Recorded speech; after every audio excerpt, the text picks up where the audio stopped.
In this video, we'll create a fully dynamic Gantt chart in Excel. When you change the project start date, the timeline updates automatically, and you can track task progress using percentage bars. So let me show you how to build it in 4 simple steps.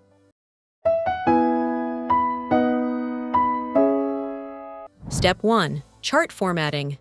Let's begin around row 8, where we'll add our columns: task, project lead, start date, end date, duration, progress. The duration column calculates the difference between the start and end dates.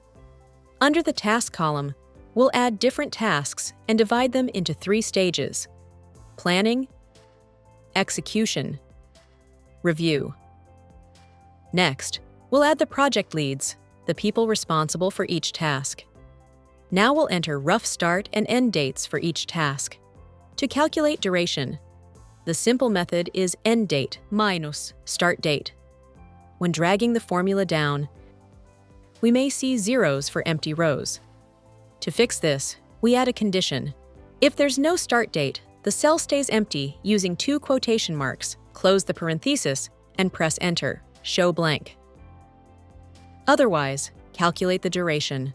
We enter progress values, type 90%, and autofill them. Now let's format the sheet. Make the header rows dark blue with white text. Use light blue for stage names. To clean things up, we'll remove the grid lines by going to View and unchecking Grid Lines. Instead, we'll add our own borders. Select all task rows, go to Home, Borders, More Borders. Choose a light gray color. Apply top, middle, and bottom borders. That completes step 1. Second step, date values. Next, we'll make the dates dynamic. At the top of the sheet, we'll add project name, project start date, current date, week in progress. First, add the project name, then project start date. Enter the current date. Calculate the week in progress. We subtract equal project today's date minus start date. Divide by 7. Next, we'll add a round-up function to round it to a full number. That will make more sense later on. We'll keep it at 0 decimals, close the parentheses, add the missing bracket at the front, and then press Enter. Now let's format this to display as a week label. Press Ctrl+1. Enter WK number. You'll see a preview like WK7. Click OK. Finally, for the project start date, we can add a small note. Right-click the cell, choose New Note, and type something like Insert Start Date. Now, when someone hovers over the start date, they'll understand that they need to enter a date here. Let's start with the timeline. This first column equals week 1. The next column equals 2 plus 1, which gives us week 2, and it continues the same way. Before dragging this further, let's format it. Press Ctrl+1, enter WK in front, press OK, and it will display week 1, week 2. Then, drag the cell to the right. You can extend it further if needed. Above the weeks, we'll add the actual dates. The first date equals the project start date. Next date equals the previous date plus 7, which moves us forward 1 week. Drag this across to week 21. When we change the project start date, the entire timeline updates automatically. Step 3. Dynamic Fill Values. Now let's build the Gantt chart bars. We use conditional formatting to highlight the area between task start date, task end date. First, select all. We'll go to Conditional Formatting and create a new rule. That option, use a formula. The formula will start with an equals and. We need 2 conditions. The date must be greater than or equal to the start date, comma, select this date less than or equal to the end date. For the date cells across the columns, we remove the $sign so the formula can move across columns. Next, we choose the format. We'll apply a light green fill. Click OK, then again OK. Now you can see the formatting applied, and it will extend correctly as the data grows.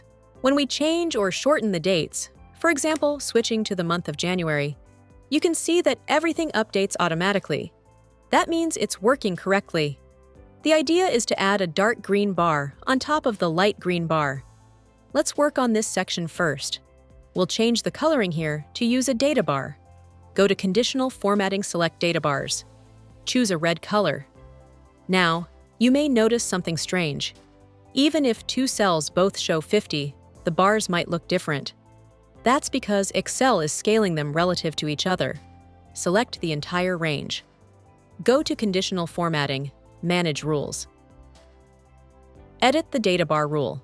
Right now, the rule is set to automatic. We'll change both the minimum and maximum to number. Set the minimum to 0, set the maximum to 1. Click OK, then Apply and OK again. Now it looks correct. 50% fills the bar completely. 100% fills only full of the bar. With that fixed, we're ready to complete the Gantt chart. Right now, we have a progress data bar and highlighted colors based on the start and end dates.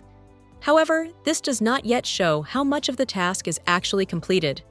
For example, if the progress is 50%, only half of the bar should appear in dark green. That's what we're going to build next. To do this, we need a slightly more complex formula. We start by typing equals and. The first part of the formula is the same as before. The date must be greater than or equal to the start date, and the same date must be less than or equal to the start date plus a calculated number of days.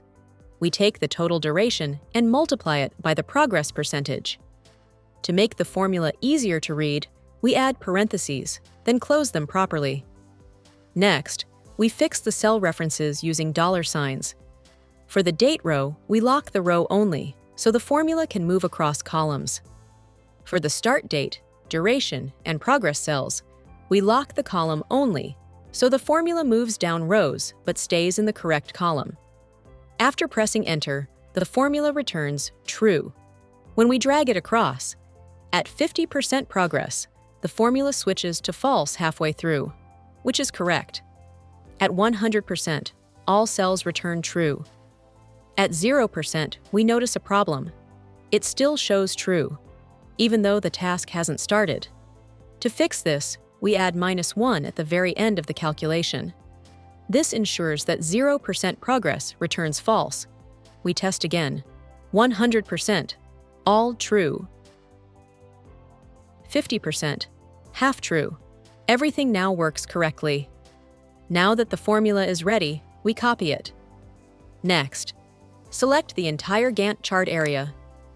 Go to Conditional Formatting, New Rule. Choose Use a Formula to determine cells to format.